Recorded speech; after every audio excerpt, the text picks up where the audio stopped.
Bonjour à tous. Merci de nous avoir rejoints pour cette nouvelle conférence inspirante de la 3C Academy. Donc, la 3C Academy, comme vous le savez certainement maintenant, est une offre de service du 3C ABTP qui est destinée à accompagner les organismes de formation du secteur du BTP dans le développement des compétences de leurs collaborateurs.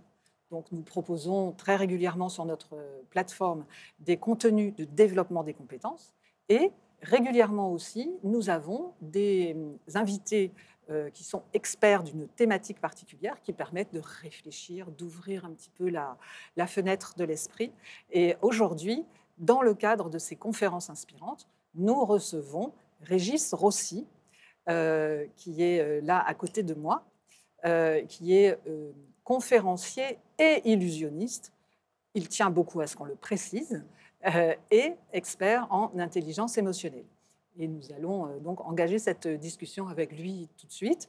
Comme d'habitude, vous voyez à côté de moi Alexandra, Thomas. Bonjour à tous.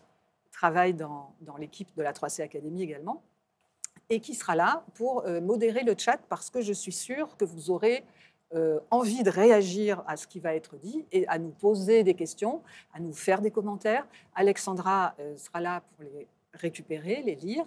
Et puis, il y aura une séquence à la fin de cette conférence de questions-réponses, où donc Régis Rossi nous fera l'amitié de répondre directement à toutes les questions que vous pourrez vous poser. Donc, soyez attentifs et n'hésitez pas vraiment à intervenir via le chat, parce que toutes vos interventions seront prises en compte. Donc, je vais me tourner maintenant vers Régis. Régis, vous êtes donc conférencier, illusionniste et expert en intelligence émotionnelle. Est-ce que vous pouvez nous parler un peu de votre parcours et nous expliquer comment vous vous êtes intéressé spécifiquement à l'intelligence émotionnelle et surtout, ensuite, comment vous avez eu l'idée d'associer l'illusionnisme à l'intelligence émotionnelle? Effectivement, alors bonjour, bonjour à tous. Effectivement, moi je me suis intéressé à la magie dans un premier temps quand j'ai eu à peu près 15 ans dans ma période d'adolescence. J'ai rencontré tout simplement un magicien qui a œuvré devant moi, ça m'a passionné, ça m'a émerveillé. C'était il y a très très longtemps et je me souviens encore précisément des expériences, des numéros qu'il a réalisés. C'est dire à quel point ça marque les esprits quand on touche émotionnellement quelqu'un. Et donc, je me suis ensuite passionné sur le sujet. J'ai beaucoup étudié. Alors, à l'époque, quand j'avais 15 ans, Internet n'existait pas. Hein, donc, il fallait aller dans des boutiques, chez des marchands très spécialisés pour découvrir la discipline. Donc, c'est dans des livres que j'ai acquis cette compétence, cette connaissance. Et puis, au fil du temps, j'ai commencé à faire des prestations pour le plaisir, en définitive, hein, puisque c'était devenu une passion. Et puis, avec le temps, la passion s'est transformée quasiment en job, alors que j'ai continué mes études. J'ai fait des études classiques, universitaires, tout en apprentissage, jusqu'à un DESS de stratégie et de marketing, mais je continuais la magie en parallèle. Et puis ensuite, j'ai intégré des grands groupes, essentiellement dans les domaines des études comportementales, des études marketing. Ça me fascinait de comprendre. Quand j'étais étudiant, j'étais passionné par la psychosociologie des comportements.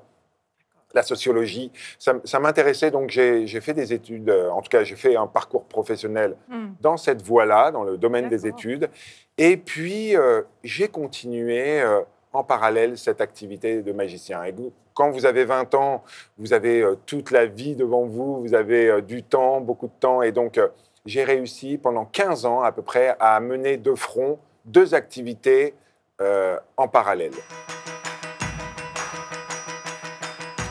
Et puis, ce dont je me suis aperçu, c'est, en tout cas, je me suis posé une question.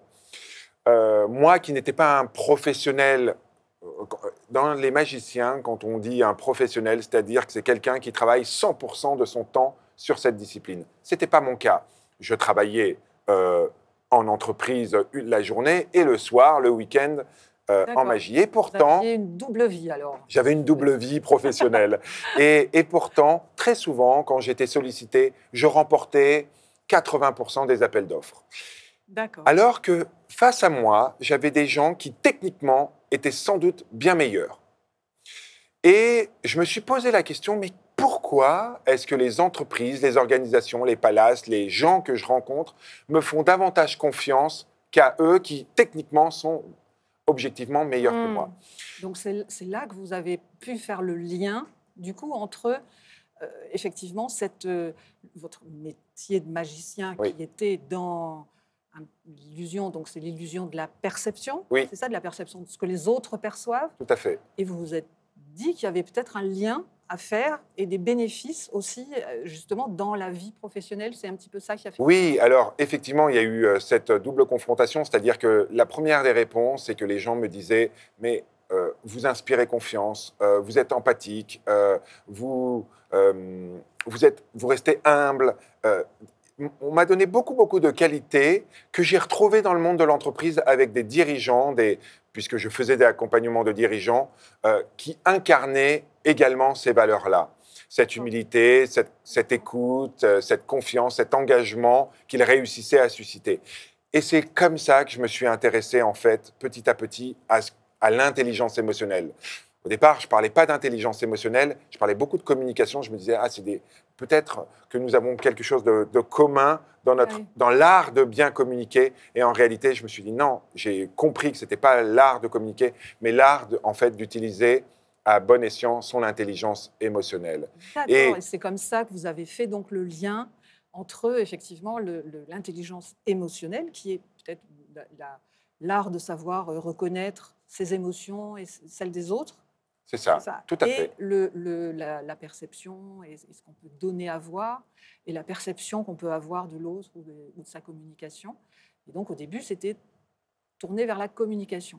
Et au lieu de rester vers peut-être justement des spectacles ou des conférences grand public, vous vous êtes dit, il y a peut-être un bénéfice à en attendre pour une entreprise et pour la vie professionnelle, pour pouvoir mieux gérer sa communication avec les autres, en fait. Oui, tout à fait. En fait, j'ai fait un vrai constat dans l'entreprise que l'intelligence émotionnelle était sous-estimée. Et pourtant, qu'elle était une compétence, à mon sens, fondamentale pour réussir. Et donc, j'ai décidé de quitter les deux univers. C'était en 2007, j'ai eu cette idée d'utiliser les mécanismes de l'illusion pour apporter un nouveau regard sur l'art managérial, la communication relationnelle. J'ai repris donc des études en sciences sociales, en sciences cognitives. D'accord. Je me suis formé en psychologie positive également. Et puis c'est en 2011 que j'ai quitté à la fois l'univers de la magie et l'univers en tout cas l'entreprise en étant salarié, pour créer un concept qui est des conférences que j'ai voulu inspirantes, où j'utilise les mécanismes de l'illusion pour illustrer les propos sur, évidemment, cette thématique de l'intelligence émotionnelle.